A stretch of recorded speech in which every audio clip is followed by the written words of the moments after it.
আলাইকুম, সাথে আছে আমি তারিফ খান। আজকের পাঠ্য বিষয় পরিসংখ্যান, পর্ব নাম্বার 10। আজকের পর্বতে আমরা শিখবো আয়তলেখ অঙ্কন। আয়তলেখ কীভাবে অঙ্কন করতে হয় দেখো।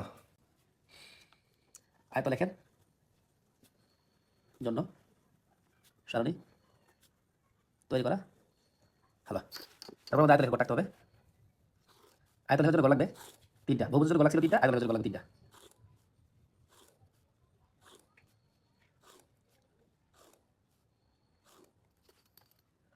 গতিটা হলো শ্রেণীব্যাপ্তি, গণসংখ্যা, অবিচ্ছিন্ন শ্রেণীসীমা।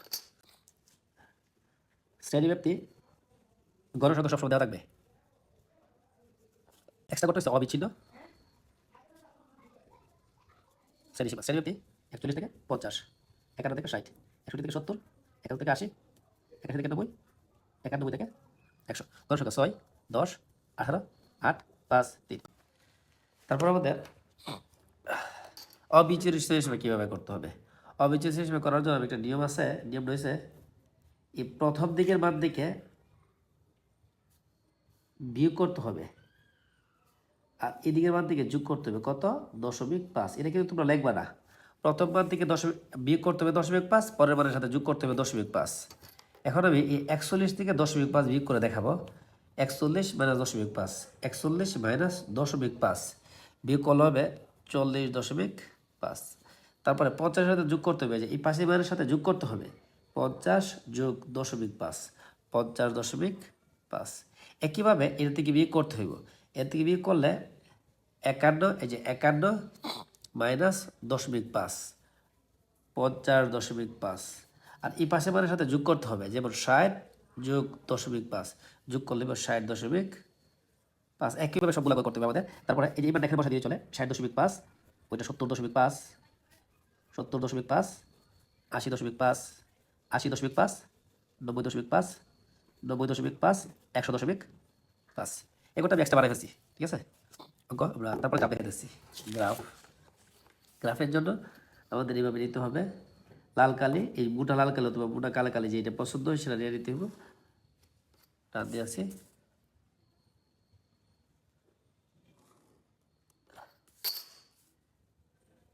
প্রথম ঘরটা আমাদের ভাগে ভাগে দিতে হবে। ভাগে ভাগে কারণগুলো আমি বলছিলাম।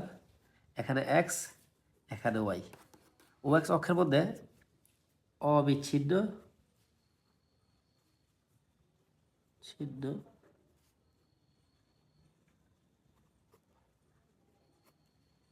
শ্রেণীসীমা, ও এক্স অক্ষের মধ্যে অবিচ্ছিন্ন শ্রেণীসীমা, আর ওয়াই অক্ষের মধ্যে গণসংখ্যা। এখন আমাদের গণসংখ্যা সবচেয়ে বড় কত? সবচেয়ে বড় গণসংখ্যা হচ্ছে আমাদের 18। আমরা নিব 5, 10, 15, 20। অবিচ্ছিন্ন শ্রেণীসীমাগুলা এই যে এভাবে এল এর মতো করে নিব আমরা, এল এর মতো করে। এই যে এল লিখতে গেলে আমাদের এরকম দিতে হয়, এরকম। তাই আমরা 40, 50, 60, 70, 80, 90, 100 মানে 40.5, 50.5, 60.5, 70.5 এভাবে নেব। এভাবে যদি গড়টা তুলি, গড়টা হিজিবিজি হয়ে যাবে, তাই আমরা এভাবে তুলতেছি 40.5, 50.5, 60.5, 70.5, 80.5, 90.5, 100.5। 1, 2, 3, 4, 5, 6, 7, 7টা হয়েছে। 1, 2, 3, 4, 5, 6, 7। এখন আমরা যে কাজটা করবো, 40.5 বরাবরই 6 বসাবো, 50.5 বরাবরই 6 বসাবো। 40.5 বরাবরই 6 ঘর, যে 5 ঘর, তার উপরে 1 ঘর, 6 ঘর। 50.5 বরাবরই 6 ঘর। তারপর আমরা স্কেল দিয়া এভাবে ঘরটা ফিল আপ করে দেব। অবশ্যই কিন্তু গ্রাফ করতে হবে পেন্সিল দিয়া, কলম দিয়া না। আমি কলম দিয়ে করতেছি বোঝার সুবিধার্থে। তারপরে 50.5 বরাবরই 10, 60.5 বরাবরই 10, 50 বরাবরই 10 ঘর, এই যে 60 বরাবরই 10 ঘর। আমি আমার হাত দিয়ে করে ফেলতেছি, তোমরা বুঝে নিও।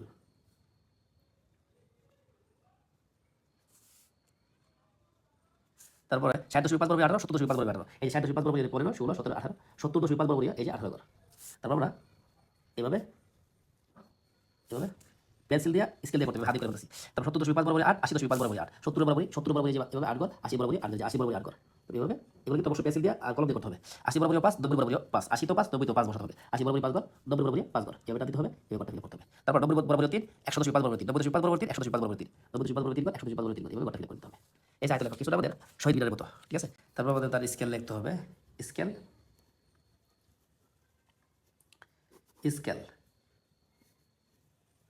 ওএক্স অক্ষ, ওএক্স অক্ষর মধ্যে বসার হচ্ছে অবিচ্ছিন্ন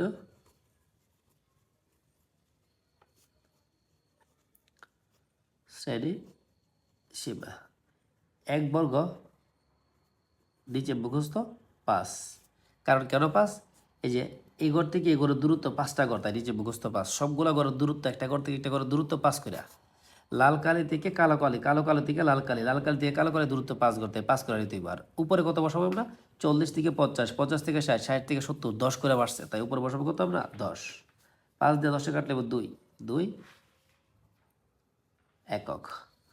ও ওয়াই অক্ষ, ও ওয়াই অক্ষতে বসাবো আমরা গণসংখ্যা,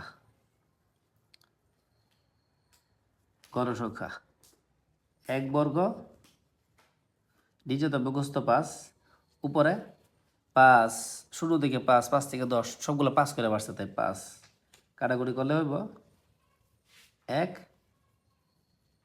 একক। তারপর আমাদের একটা বাংলা কথা লিখতে হবে, মানে কথা লিখতে হবে। কথা হচ্ছে ছক কাগজে, কাগজে ওয়াক্স অক্ষে, আমরা ওয়াক্স অক্ষে বসাছিলাম অবিচ্ছিন্ন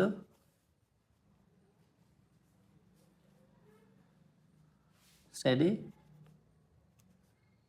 অবিচ্ছিন্ন শ্রেণী সীমা, এবং ওয়াই অক্ষে গণসংখ্যা নিয়ে আয়ত লেখ অঙ্কন করা হলো, অঙ্কন করা হলো। তারপরে 0 থেকে 40 পর্যন্ত গড়টা, 0 হতে 40.5 পর্যন্ত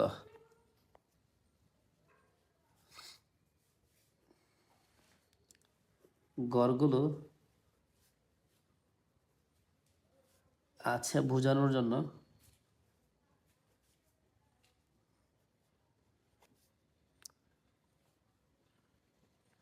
ভাঙ্গা চিহ্ন, এই যে ভাঙ্গা চিহ্ন দিয়ে দিব, ভাঙ্গা চিহ্ন ব্যবহার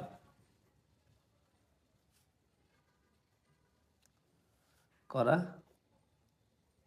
হলো। এই হলো আমাদের আয়ত লেখ। তারপরে এখানে স্টেপলার মেশিন দিয়ে ফিন বানা দিতে হবে, ঠিক আছে?